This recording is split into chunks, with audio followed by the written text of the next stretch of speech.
Hi there, my name is Dave Woodland and this is the new technologies I used in my media project. Okay, the first thing I used was a Nikon camera. Now this was incredibly useful because it allowed for HD video, which was incredibly useful because obviously you want a good looking production. It was also incredibly easy to use. It's just as simple as pressing a button to record. Now I'm going to go for how to use it. Essentially, first thing you're going to do, make sure it's got a battery, make sure it's got an SD card in it. Make SD card's useful, otherwise you won't be able to record anything. Battery's also useful, otherwise you won't be able to record anything. And then what you want to do is, on the top, there'll be an on switch. One's swipe one way for off, one way for on. Now, it might sound stupid, but you're going to turn it on. After that, you should come up to a screen.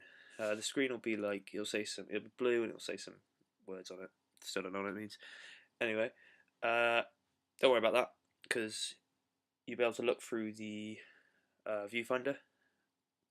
That's for taking photos. Now, either what's going to happen, depending on what make of camera you have, it'll be a Nikon 3100 or a different model. You either flick a switch on the front where the screen is, and that will switch it so the viewfinder from being you have to look through the viewfinder before it comes on the screen, and that's where you can record. If you don't have that switch, it'll be a button that's like a little square and it'll say LV. So you click that and it'll bring you to the viewfinder. So then all you have to do is find the button that's basically a red dot. That is how you record. Sounds really simple, and that's because it is. It is an incredibly simple bit to use, and it's just as simple as focusing it, which you do by where you usually take the photo. You just press and hold that, it'll focus it on wherever it's trying to focus it to. That's to automatic focus. To manual focus, you use a button on the side on the lens. You just flick that to M, turns it to manual. So that's just a general guide of what you need to use for the Nikon make. So then moving on, Photoshop. Now, Photoshop's a bit harder because it's not something like when you first get into it, you've got this blank screen and all these tools by the side. It's just kind of it's sort of intimidating, and I understand that. But once you get used to it, it is incredibly easy. It'll do a lot of the work it does for you. So the first thing you do is do File, New, and you choose what type of paper you want. Let's say you want A3. So you choose A3. Okay, so now you've got a blank white screen. What do? Say you want to add some text. Press the little square with the T in it. Draw a box. Start typing away. That's how you do text. It's really simple. But let's say you want to get images. You do File, Open, and that opens up your images. Opens up your files with your images in. Now you just open the image. Now you'll be weirded out start saying, okay, where's my file just gone? I'm opening up another file with my image in it. This is real simple. Just click the box. That's the box selection tool. Highlight over the area you want to select. Let's say I just want to choose my face or something. Then it's just on a Mac, it's Command C. On a PC, or I don't know what it's like for Linux. I only know for PC. On a PC, it's Control C. Or you can just go right click copy, whichever you want to do. And then it's just Command V, Control C, paste into the other window, and then you can resize it as you want. If you do edit, you can do free transform, which is incredibly useful. It just lets you make the image smaller, larger. If you do shift click while in free transform, it moves it in scale, so it's not gonna your face ain't gonna be longer or shorter or etc. etc.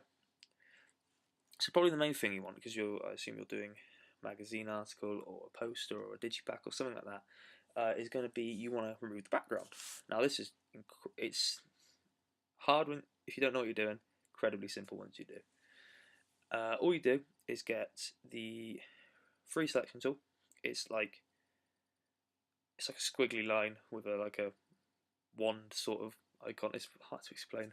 But essentially, you just go around the areas you want to get rid of, or you can just go around yourself, go to invert, it will click everything else, and you just click backspace, and as simple as that, background gone. Now you might need to go clean up. You can use the eraser tool, or you can use the same selection tool if large areas need cleaning up. So that's Photoshop. And now, lastly, the last thing I want to talk about was iMovie. Now, iMovie is really good if you're using a Mac, because obviously you can't use it on anything else. It's incredibly simple to use iMovie. It's just file, import from, or import movies, import from camera, whatever file destination you're starting on. And it's as long it takes, and the only problem is having to wait for the files to get in. It's as simple as that, really. And then it's just a case of shortening clips by dragging them, editing sound by going the little cogwheel sound. It's as easy as it sounds. You go cogwheel video to change colors, brightness, saturation, etc. And if you're editing images, you can change the length of the video images, or you can add filters. It's just really, it is honestly so simple to explain. It is foolproof almost. And as you see now, I'm using iMovie for this. You can do capture from camera. So what you do is you just click camera, the camera symbol, like a little video camera, it's on the middle bar, and it's towards the left. That my right, but your left. And you just click that, brings up a window. It uses your webcam, and it just records. So that is pretty much quick how-to and what technology I use. So thanks.